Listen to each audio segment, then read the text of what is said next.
The history of radio in Canada is fascinating. I can't think of any other medium whose development was so closely tied to the very geography of the country.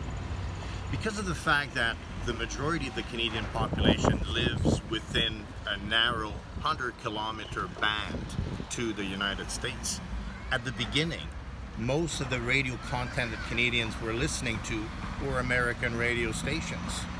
It became so problematic that most people started being afraid of consuming so much foreign content.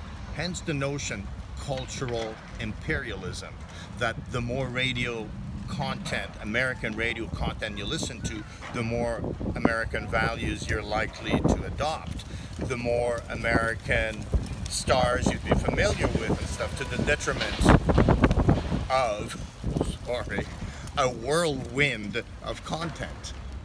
The situation got so serious that one of the big journalists, big thinkers of the time, Graham Spry, alerted the government saying, you guys have to get involved.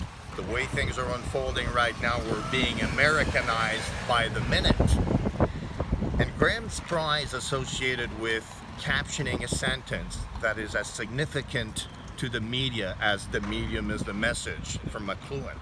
His sentence was, the state or the states. And think of it, the Canadian state must get involved or the United States will dominate our radio industry, the state or the states.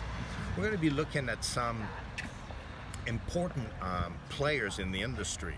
Use the ratings, the number of people that listen to a particular show or particular program are extremely important because they determine the cost of advertisements that people buy during those programs. Numbers used to be obtained by the Bureau of Broadcast Measurements, BBM.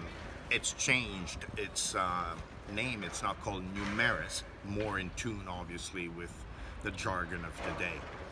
We're going to be talking or addressing the notion of reach of a program, target audiences, market share, all those extremely important yardsticks that determine the very essence of the radio industry. And towards the end of the module, we'll look at one of the most important radio transactions in the history of Canadian radio. A few years back, Astral Media sold the majority of its radio stations, actually all of its radio stations, some couldn't be part of the deal, to Bell Media. Basically created a Goliath of media in the country, as we saw in a previous module. So a very dynamic industry, one that's in very serious trouble, as most analysts would agree. We're going to be taking a look at how it currently exists and the main challenges it's also currently facing.